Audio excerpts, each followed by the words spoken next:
Pregnancy is a natural process, so if it's not happening or if it's not sticking, something is missing. After having a family member go through infertility and experiencing a miscarriage myself, I realized how little support and education women have around infertility. I want to change that. I'm Dr. Jane Levesque. I'm a naturopathic doctor and a natural fertility expert. Tune in every Tuesday at 9 a.m. for insightful case studies, expert interviews, and practical tips on how you can optimize fertility naturally. If you've been struggling with infertility, pregnancy loss, women's health issues, or you just want to be proactive and prepare yourself for the next big chapter in your life, this show is for you. Today, I sat down with one of my practitioners, Tina, and we are breaking down cholesterol. What do you need to do to get a good look at your cholesterol? What do you actually need to test? What is causing that cholesterol to be elevated, and how it pertains to fertility. We're also going to cover holistic treatments and why statins is not a good treatment approach when fertility is your goal. I can't wait to dive in with you. Tina, I'm so excited to connect with you again. Let's talk about cholesterol today. There's a lot of questions now that you've kind of been practicing with me and seeing some patients. There's some patterns that we're noticing. And so I'll say this about one of the couples, and I think because that's a really good preface of what a lot of people have no idea what cholesterol actually is, the good cholesterol versus the bad. When do we need to start paying attention? This couple that I just took on, they're very health oriented. And when their cholesterol numbers came up high, they were like, oh, that's not bad. I don't need to worry about it. My LDL cholesterol is a little bit on the high side, but I'm healthy. Where they actually got the apolipoproteins tested, the apolipoprotein A and B, and we'll talk about them. And their Bs were low and the As were high. And then HDL was okay, but triglycerides were on the higher side. And I was like, no, guys, this is bad cholesterol. This is absolutely a sign of inflammation. This is not something that we want to have in the system. And they had this just look on their face, oh, damn, I didn't realize it. And then, of course, we see a lot of that in the Fertility 101 membership, whether it's the dudes or the ladies who just have high cholesterol and they're kind of just writing it off as it's not a big deal. And we know that it is. So I'd love to unpack that with you today. Yeah, for sure. I think, the cholesterol, HDL, LDL, triglycerides is a great start. And I always tell people that is what would guide me to want to investigate further, right? So HDL, I like to think of it as helpful. So it's the good cholesterol. LDL is the bad cholesterol. And then triglycerides, we don't want high triglycerides at all.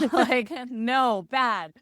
So what I always say is if we're seeing total cholesterol high, HDL low, triglycerides high, then I would suggest doing a further investigation like the ApoAB gold standard, which is really hard to get for some people unless, we can order through us. But the NMR is a really great comprehensive cholesterol profile. I say, What does it stand for? Neuromagnetic resonance, something like that. But it tests everything. It tests the buoyancy of the particles, the size of the particles, the stickiness of the particles. All of that is important because you can have a lot of LDL cholesterol, but it could be really buoyant and big and fluffy, and that's not going to cause as many problems really small and sticky, right? If you think about any particles sticky in the blood, that's going to be more problematic. So that is really ideal. But if you can't get that, there are ways to look at the standard blood work that you are able to get and determine your insulin resistance.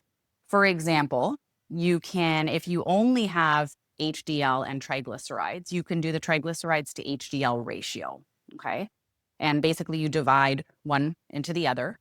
If it's 2 or under, you have excellent insulin sensitivity. We want insulin sensitivity. We don't want insulin resistance. You're dividing HDL by triglycerides or the other way around? The other way around. Triglycerides by HDL. Yeah. Great. Yeah. And so anything above 2 is good. Yeah. And, majority of people, their triglycerides will be higher than HDL. But if you're an anomaly and your HDL is higher than triglycerides, excellent, right? Because then you're going to come in under 1. If you're above 2, you need to start paying attention. And if you're above 5, you need to make immediate changes.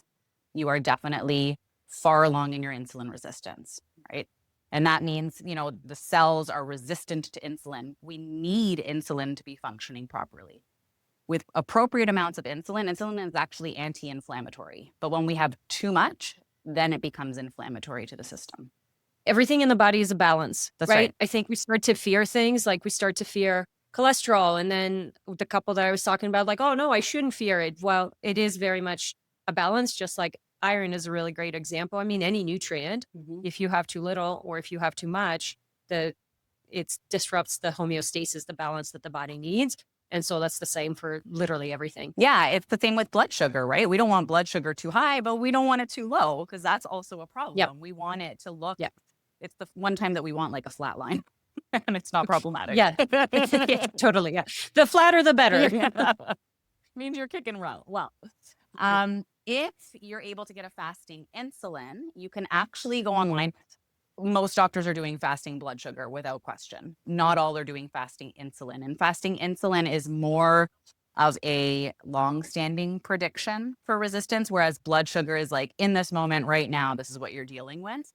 But if you can get both, you can actually go online, and there's HOMA, which we test HOMA with our patients.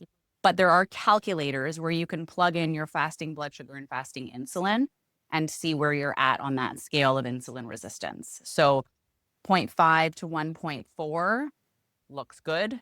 Greater than 1.9, some early insulin resistance. Greater than 2.9, you're far along. Yes. And so HOMA, I kind of explain it as HbA1c is a measurement for blood sugar dysregulation or blood sugar, how you're balancing blood sugar over the last 3 months, what the fluctuations have been. Whereas HOMA is the same, but for insulin.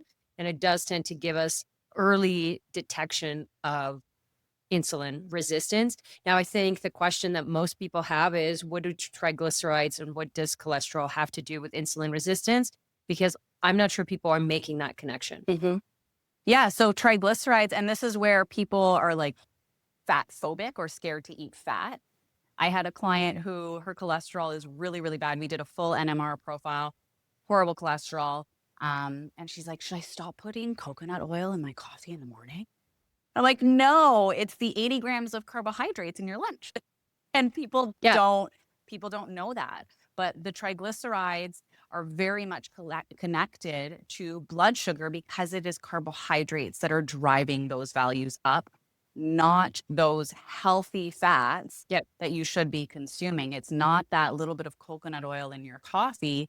It's the way that society has gone, where we talk about like bowls of fruit on their own are fantastic, and grabbing that like really carb heavy protein bar as you're running out the door, and the pastas and things like that. That's what's driving up the triglycerides and the blood sugar. They are connected, because eventually majority of society is very sedentary. So when insulin tries to draw glucose into the muscle's like, no, like I don't have room for you. I don't need you because you're not going to use me. And then it goes to fat cells, and fat cells welcome it in. And that's where we see these elevations. Yeah. And I always say triglyceride is like, as a molecule, it's 1 fat and 3 sugars. So the sugar is way more prominent in the triglyceride than the fat. And to your point, the first thing that I thought about is when we say things like fruit, like absolutely eating processed foods, absolutely alcohol, because that's essentially a sugar, you're going to see a raise in those triglycerides and even the LDL.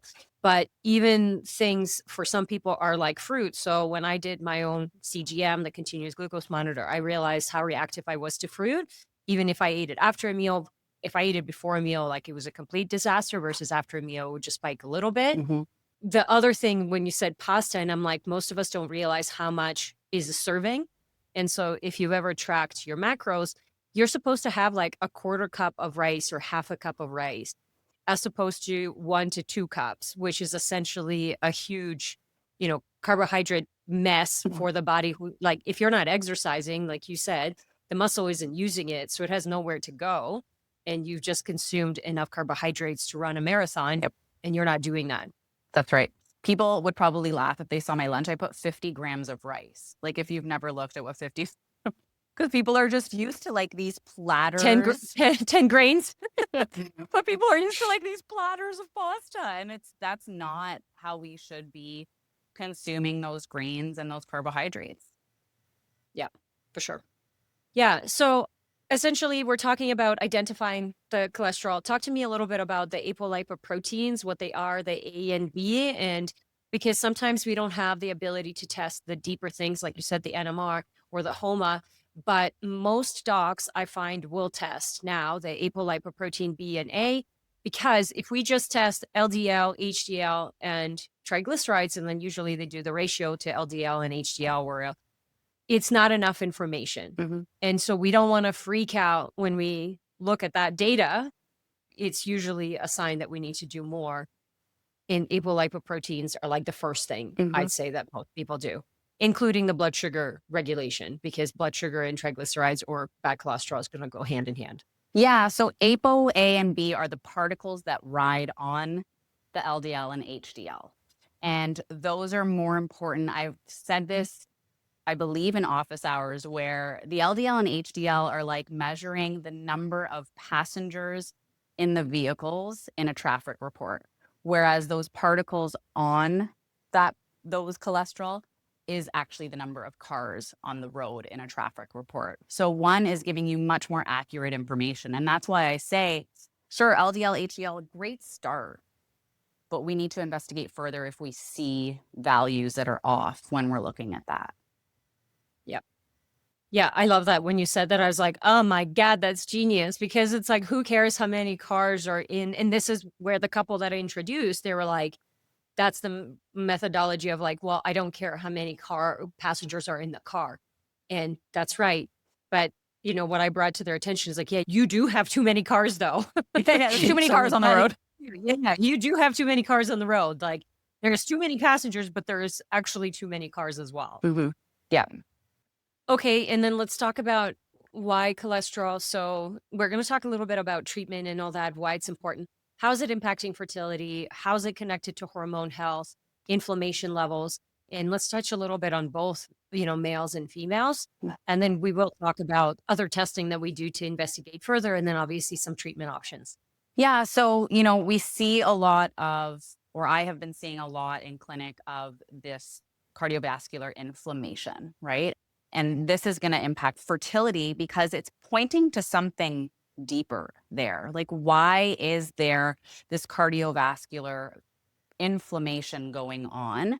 That can be tied to an infection, pathogens that are present. Okay, so it's not just the food that's being consumed, but it's also what's being absorbed there, what's not, because nutrient deficiencies can also lead to this cardiovascular inflammation. And when we look at fertility, that's not separate from general health and overall health. So if we're seeing this inflammation in the cardiovascular system, think blood, think veins, things are not flowing smoothly. How is your erection going to happen smoothly if blood flow isn't there? And how is sperm going to move through smoothly if everything is just stuck, if there's all of this inflammation? And that's the same thing with the female. How is the egg going to move through? How is everything How are the flowing? nutrients even going to get to the egg so then it can grow? That's I right. have this patient right now with migraines, and they've been so stubborn. And when I brought it up to Dr. Leah, my mentor, she was like, look into ovarian vascularization, because she's getting the headaches the moment the follicle starts to grow. And I'm like, oh my God, and she does have a little bit of higher LDL. And right away, I envisioned these blood vessels that are just clogged, and they can't get to the ovary. They can't get the nutrients to the ovary. And so she's showing up as poor ovarian reserve, or she's showing up as poor egg quality. But in reality, it's not that the egg is poor quality. It's that you're not getting the nutrients so that egg can actually grow and do. How is it going to grow if it's not getting the nutrients that it needs? And blood carries nutrients. That's right. Like that. And then detoxes. And so then it's just kind of creates this mess. Yeah. So yeah. And somebody had asked, why is calcium important for sperm, right? So sperm needs nutrients too, right? Vitamin C for the head of the sperm and calcium for helping the sperm move along. And if we are so inflamed in any Hmm. system of the body, those nutrients are not getting through. So I think this is very important. And then beyond that, we have to think, I was meeting with a couple yesterday, my patients, and extreme inflammation, cardiovascular inflammation, and a family history of cardiovascular disease. So beyond fertility, but I mean, you want to be around for that baby. And if you're having all this inflammation now and not addressing the root of it, that's a sign of some risky stuff to come. For sure. Yeah. And I think I'm glad you brought up genetics because, let's talk about how important is genetics. And then in terms of actually turning this on, because I think that there's a lot of people who have issues with cholesterol that don't really have anything that quote unquote runs in the family. But one of my couples brought a really good example where I asked them, I'm like, hey, do you have some stuff in your line? Like, this is pretty bad inflammation. And they're just like, probably, but nobody's getting tested. So, like, nobody knows that they have these issues because nobody's sitting down. Every time they go to the doctor, they're told they're fine. And then they have very minimal blood work that's ran. And if something is flagged, sure, here's a statin. But no one's actually looking at the deeper issues. And so I think a lot of us don't actually know what's in our genetic line because it's not actually really tested. Yeah. Yeah. And I mean, if we were all destined to be a product of our genetics, then I'd be in a lot of trouble because Mhm. nothing Sure. upstream is good. Yeah. I think it's important to know what could be passed down to you because, like you say, data drives compliance, knowledge drives compliance. And if I know what could be my reality, I'm going to work damn hard to change that. So I think, and I Yep. see that with my patients who have this family history. And when I bring that to their attention, if they start to like sway away or not be too concerned about lab values, I'm like, this is the reality of what could happen. They're like, Mhm. oh, yeah, that's in my family. So I don't think we're destined to struggle the way our parents did, but I think we have to work a little harder to prevent it from happening. For sure. Yeah. The epigenetics, it's like the environment turns the gene either on or off. There's, of course, some things that I think are much deeper and they'll take a lot longer to turn off, if you will. But yeah, I look at my parents and my mom and my grandma, and I'm very much in line, like very similar build and things that they struggled with. I could see it. And I'm like, yeah, if I ate and I did certain things and whatever, I could totally see me being obese, having, joint issues, having digestive issues, all that jazz. But I choose to do different things. And then I'm not scared or nervous. Like there's zero part of me that's like, I'm not worried about getting cancer. That's right. You know what I mean? Like that's just not a thing that I think about. And I think that there is some truth to that. Meaning that I know what I'm working on and I know what my body is because I've done so much testing and so many things where I'm on the same page and my body doesn't have to scream at me and tell me, send off all these yellow or red flags to let me know that something is wrong because I'm always listening and I'm always, tuning in as much as I can. Yeah, I notice when things are off really quickly. Just yesterday, I think I was mentioning, I'm like, a little bit acid refluxy. That's not normal for me. And I will pick up on it really quickly because I'm very much in Versus having it for years. Yeah. Yeah. And that took some time to get to this place, but it's important. Yep. Totally. I know. I think it's a good reminder because I think when people meet us, they just assume that like we've always been healthy. And that's why it's important for us to share our stories because it's like, I struggled with crazy IBS and crazy anxiety for most of my 20s. This is why I became a naturopath because I'm like, if I don't solve this, I will have zero quality of life. Like, I will never be able to find a partner that I can be free with and enjoy because I had so much shame. There's no way I would be able. I didn't think about kids at that time, but I'm like, I'm not going to be able to work out. I'm not going to be able to work. I'm not going to be able to help anybody because I'm so tied to this condition. Yeah. And so it's so important to me to fix it. And obviously this is why we're talking about it now. Back to cholesterol. Yeah.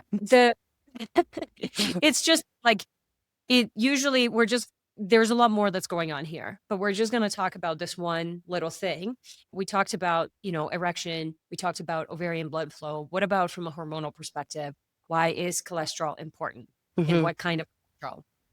And this is why I think it kills both of us when we hear statins come up. Hmm. More so I've noticed in our males.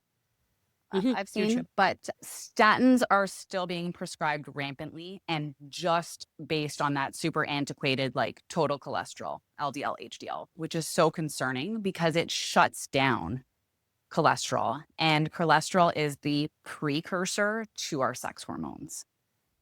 So by, Testosterone, estrogen, progesterone, yeah, DHEA, like all those things that gives us life and purpose get shut down when cholesterol isn't present. that's right. And the research shows that statins are actually not saving lives. You see people that the brain fog and the memory lapses when they start on statins because these are our hormones. Like they're not being produced when cholesterol is not there because, and when I say precursor, these hormones need cholesterol to be made. That's it. That's the cholesterol is the beginning of the creation of these hormones. So that is why we need cholesterol, but we need it in proper, again, homeostasis. We need it in good amounts. We need more of the good stuff, not so much the bad stuff. We need to be eating healthy fats, right? And decreasing, and this is, I guess, treatment stuff, but decreasing those processed foods, really starchy carbohydrates and things like that that are going to add to excess glucose in the blood. Yeah, I think statins, you have to be very careful in the fertility space, not only because of the component of the cholesterol. And usually, so when I see someone with really terrible cholesterol numbers, like high triglycerides, high LDL, really low HDL, and you give someone a statin, the body doesn't go, oh, or the statin doesn't go and say, I'm going to go and get rid of the triglyceride. It just kills all of it. And so if someone already has really low HDL and you bring that down even further, this is where you were, I mean, for hormones, it's anything from your sex drive to your mood to your brain fog to the weight gain to depression, anxiety. You know, when women and even men come to us with hormonal imbalances, like they're a mess. Mhm. But the other really big component is this CoQ10 depletion, and statins known to deplete CoQ10, which is ubiquinol, which is mitochondrial function, which is essentially the foundation of fertility. I mean, it's the foundation of health in general. But what determines the quality of the egg is the number of mitochondria that egg has. And so the lower the level of mitochondria, it is considered a poor quality egg or an aged oocyte. Whether you're old or not, it is considered aged because that mitochondria levels are so low. And for men, I mean, mitochondria that's the thing that makes the sperm swim, Sperms. right? And Yep. the head and the DNA. So when I hear that, it's one of the first things that I'll do is I'll pull people off statins. Obviously, we do it in a safe and we know exactly what we're doing. We don't like, please don't just take statins off, and you need to do it with a professional that wants to get you off and knows how to do it. But yeah, that's one of the first thing I do, especially like men, yes, but for women, it's crazy. I have women It's so bad. diagnosed, it's so like with diminished ovarian reserve, and she's on statins. And I'm like, you don't have diminished ovarian reserves. This medication is causing this, you know? Yeah, you shut down production of hormones. Yeah. And mitochondrial function, like it's shot. So, which goes hand in hand, right? Yeah. Yeah. And I mean, it's on the pamphlet of statin, like it leads to type Mhm. 2 diabetes, dementia, like everything because we need hormones and mitochondria function, energy of the cell for all of that to happen. So that's a huge one. And it's unfortunate. I don't think that people are very informed when they are put on that. Yes. People just don't know. Yeah. And we see the scary number. And then we want to, and so part of making this podcast is to give you guys a bit more empowerment so you can talk to your doctor.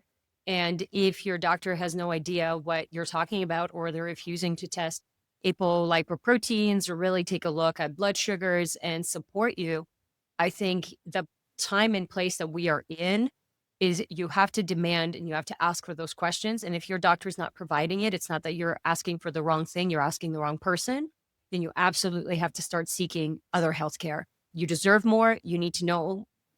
That's it. Like, bottom line, I think we allowed really poor care for a really long time. And this is why we are in the mess that we are in, where people are genuinely sick and they go to the doctor and the doctor is still telling them that they're fine because here's a medication for it. And here is, the lifelong thing you're going to do. and how you're going to pay the pharmaceutical industry for the rest of your life. There's so many more people waking up to it. And I'm at a place where I'm like, I'm not going to sugarcoat it anymore, because it's like, you're sick, you're overweight, you're tired, you have no sex drive, do you know, like, what are you talking about? Everything is normal. Mhm. You know, at what point do we start speaking up? That's right. We're Yeah. at that point. And the sex drive thing, I'm like, don't you want to? And everybody that sits in front Not of if you're us, tired. right? Everybody that sits in front of us in clinic, I'm like, what do you mean? Like, you have never had libido as a male in your 20s? Like, you didn't have Yeah. libido. That's not normal. It can be common. It is not normal. Like, many women struggle with libido. It's common, but that is not normal. There is something happening there. For sure. And you need to stop accepting it as normal just because you're being looked at by your doctor and told that it is. Yep. Let's talk a little bit about some deeper investigation that we talk about in terms of why cholesterol is elevated. We kind of started talking about some environmental toxins and pathogens, but just like some deeper testing that we do, and then we'll switch gears into some treatment approaches. Yeah, so we do a thorough environmental toxin investigation. We look at heavy metals, mold, mycotoxins. Those are all going to lead to a state of fight or flight in the body, right? So this cortisol response. And when that happens, different systems of the body start to go out of whack, right? So you think of all the systems in the body like an orchestra.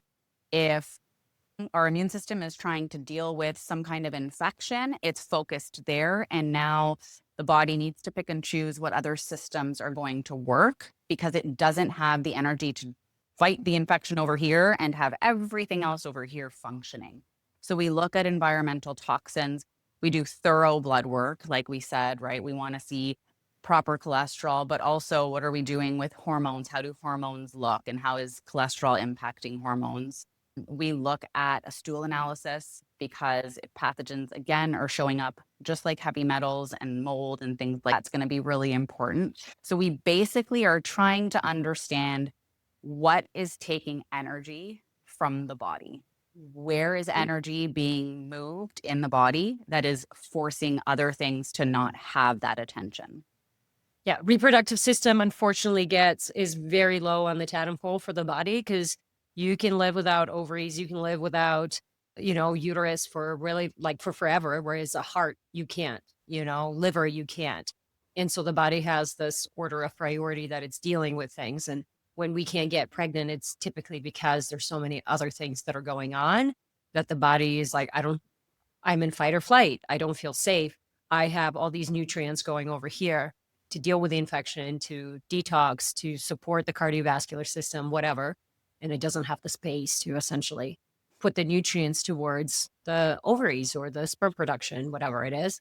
Really big connection with mold. I had some cardiovascular specialized cardiologists talk about heavy metals and mold. So you don't have to have both, you can have one, but the connection between that and cardiovascular inflammation is very, very big. So understanding why that cholesterol is high in the first place. Obviously there's diet, but then there's the environmental toxin piece, and pathogens are huge. Yeah.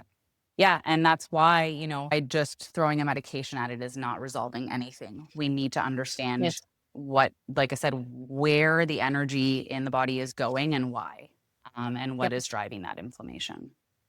Yeah, I love that.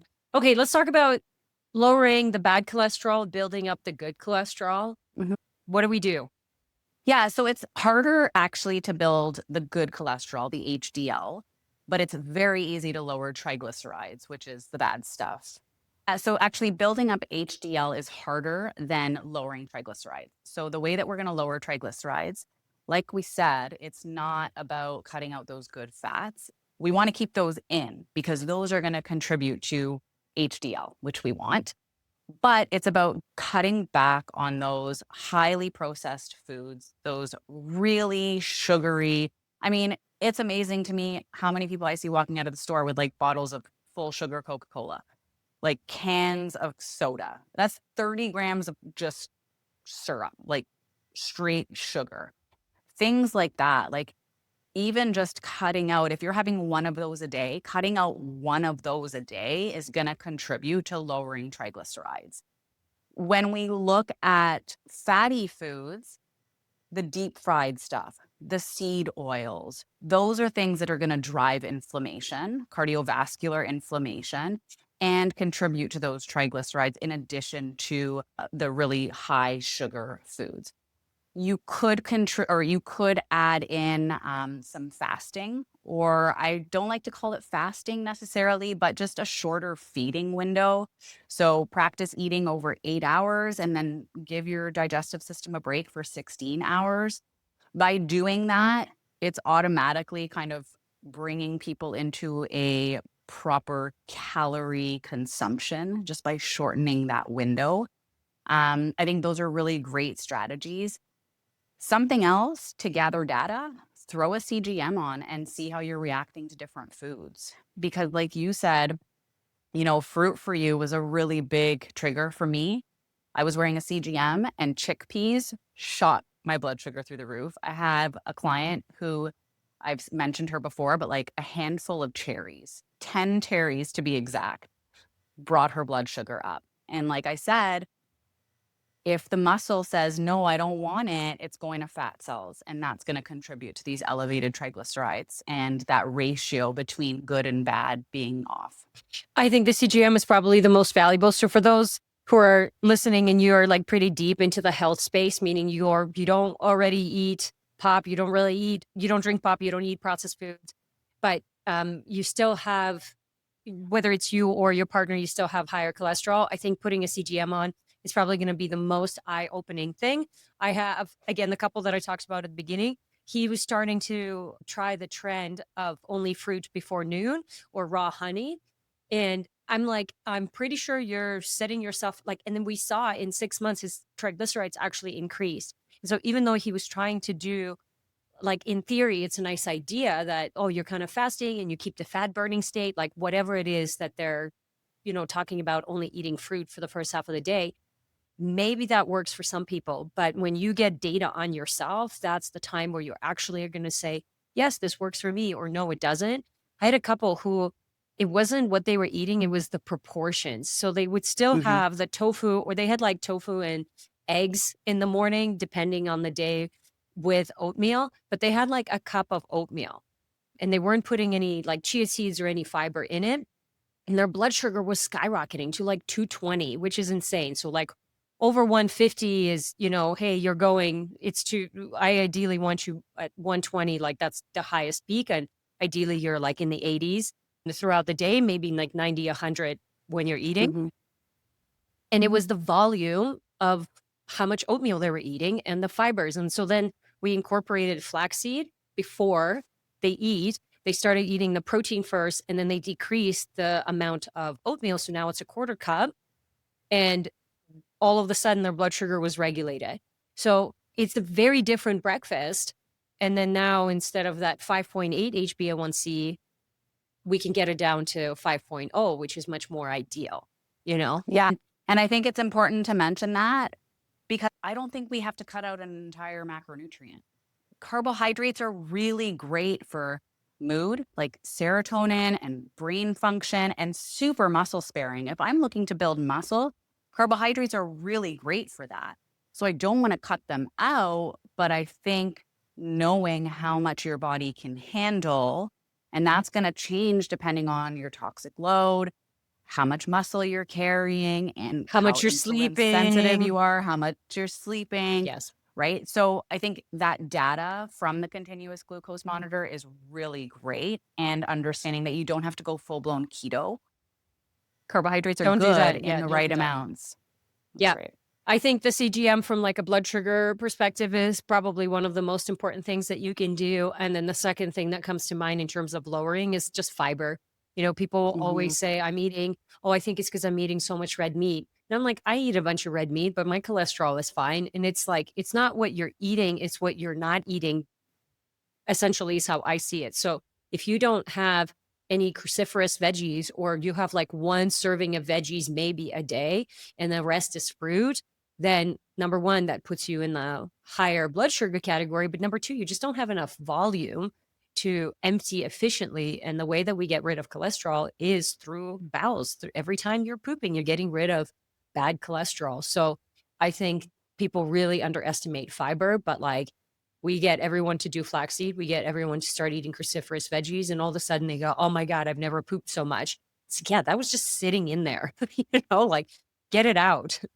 Yeah. And get to know your body. Like for me, twice a day, bowel movements is not enough. Like I have a really short torso. For me, I know like 3 times a day You needs feel to happen great. or I am not happy. Yeah, you feel bloated. Like, Yeah, totally. yeah. So get to know your body. I mean, go back to the beginning, listen to the ratios I gave you, and go to your doctor and just start to advocate. And we talk about this all the time, especially in the fertility space. Like if you're not advocating for yourself, you're going to want to start because you're going to have to advocate for that baby that you're working really hard to bring into the world. Yep, for sure. You have to advocate a lot. I don't really want to cover a lot of supplements because it's so dependent on what's causing. Like, I'm very cautious to give supplement recommendation because what I hate is when people say I've tried it and it didn't work. So the general is like, you're staying well hydrated, you're sleeping well, you're eating lots of fiber, get a CGM on you, get the blood sugar controlled. And then in terms of supplementation, this is where we do a lot of the testing. I want to know what your B vitamins are doing. I want to know what your inflammation is doing, what all your other minerals, what's going on in the gut. Do you even have the capacity to absorb these nutrients? A lot of people underestimate the basic things and how far they can take you. I rather you not chase the shiny thing and just focus on the basics and do that really well before you decide to try something that's going to be a more of an investment like supplements. And I'd rather you invest into lab testing before. 100%. Yeah. Yeah. Talk about building HDL. So building good cholesterol. You said it is a little bit more difficult to build versus to clear. What are some practices to build? I think sticking with those healthy fats. I also think, and this is tough because I was vegan for 5.5 years. And when I got into the functional space, they're like, well, you can maybe improve your health a little bit, but it's not going to be 100%.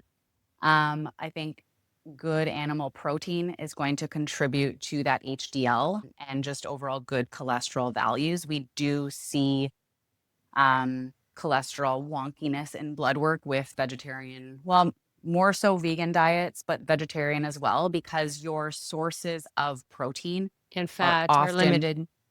and your sources of protein are often primarily carbohydrate sources, like your legumes and things like that. So I think those healthy fats, avocados, nuts and seeds, like you said, chia seeds, avocado, healthy oils, like good oils, good olive oil, things like that. And then those really good sources of animal protein. Yeah. When I think about HDL, usually it's a double-edged sword. Like you're either not consuming enough, you're not absorbing it. So we have to look at gut function. We have to look at the consumption. I love running the nutrient panel that we run by the US Biotech because you could literally see what the person is consuming. So I have, she was a vegetarian most of her life, and you could see all the proteins that are missing, all the saturated fats that are essentially found in different types of animal fats. So whether it's beef tallow or lamb fat or duck fat or, obviously there's the good things in coconut oil and avocado, but you could see that her body is missing it. And then she has a lot of inflammation. And so it's this catch-22.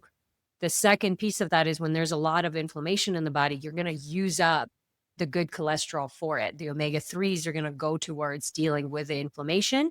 And so bringing inflammation down while supporting digestion is, I would say, like, that's the foundation.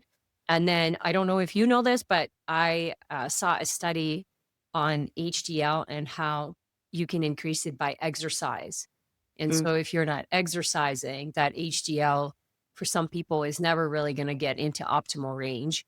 And I can't remember what the mechanism is. Yeah, I was wondering what the mechanism is. But it was just like, oh, if people are not moving their bodies enough, and I wonder if there has something to do with inflammation, and like essentially exercise increases inflammation short term, but long term obviously helps to support the muscle mass. But yeah, I will take a look and see if I can remember the mechanism, but it's moving your body and exercising is really important for good cholesterol. Yeah. And I'm wondering if it's because now you have more muscle to funnel the blood sugar into so that it's not going into the fat cells and elevating triglycerides too. For sure. I would say that's part of it for sure. Yep. Yeah. Anything else, that we forgot about cholesterol that you think people need to know? I think an important one, and it's one that's become kind of popular and one that I've talked to you about and that I track, but is very genetic based. So I wouldn't try to put tons into this one marker, but the LP little a. Mhm. I have a client, the client that, the cherries threw off blood sugar quite a bit. Her LP little a can't get it down, but everything else has managed to come down. So LP little a is a very sticky particle. It's very concerning, but it has a very big genetic component. So if you're struggling with this elevated LP little a, I wouldn't make that your primary focus. I would watch it, but Mhm. I would make sure that you're seeing everything else. And this is where, that big picture, right? And this is where we talk to in clinic, we're like, well, we can run 2 labs, but it's not giving us the best picture. Mhm. And I think it's the same when we're looking at these individual markers. We need to see the big picture because some of these are driven by genetics and we can control only what we can control over here. Yep. Totally. And I think we all have a genetic predisposition to something. And if you have a predisposition to higher cholesterol, then yes, you are absolutely going to notice an impact in that as soon as your diet is off or your stress is high or whatever. And so you do have to learn how to manage that. I think a lot of people then feel trapped, but I'm like, you're feeling trapped in like a healthy lifestyle. What does that mean? You can have lots of freedom. Like when I think about what I enjoy now is very different than what I used to enjoy even a year ago, or let alone 5 years or 10 years ago. And so I always say, be open to the fact that you might enjoy different things and different things might bring you fulfillment and purpose outside of the processed foods or the alcohol or the whatever. Sometimes we're so afraid of letting that go because we have such a big attachment to it, because of the Mhm. that it produces. What we challenge our patients to do all the time is like, hey, you're going to be a different person and you're going to enjoy different things and let that transformation happen because that is who you need to become in order to be able to bring this baby into this world. Mm-hmm. Yeah. And I've competed and I've gone from like coffee black in competition. And the first time I'm like, ugh. But you drink it and you're like, oh, now I really like this. And the more you do something and become that person that you need to become, it just becomes norm. Yep. So is it icky at the beginning? Maybe. Sure. Yep.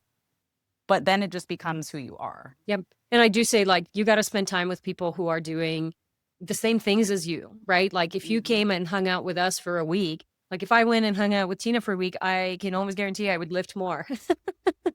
Right? Like you just would, because iron sharpens iron. And we talked a lot about that in the gym world, where you have to surround yourself. Like if you want to be a competitive athlete, you have to surround yourself with other competitive athletes. Otherwise, you're alone. You have no idea. It's a very real thing when you put yourself in the right environment.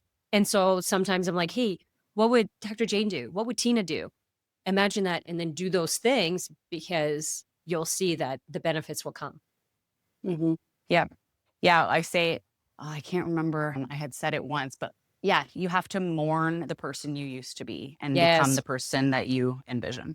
For sure. There's a lot of grief in letting go because sometimes a lot of the times it's also relationships that you have to let go, right? Like friendships, and you might not get along with your family in the same way that you used to because you don't share the same values. And like that happens to me all the time. And it's almost like getting better. It's okay to let go because I know where I'm going. All right, Tina. Well, thank you so much for being here. I love connecting. We will connect again very soon. We'll pick another topic. We'll break it down. I know this was super valuable for people to understand cholesterol, what it really is, how to measure it, how they can get a hold of it.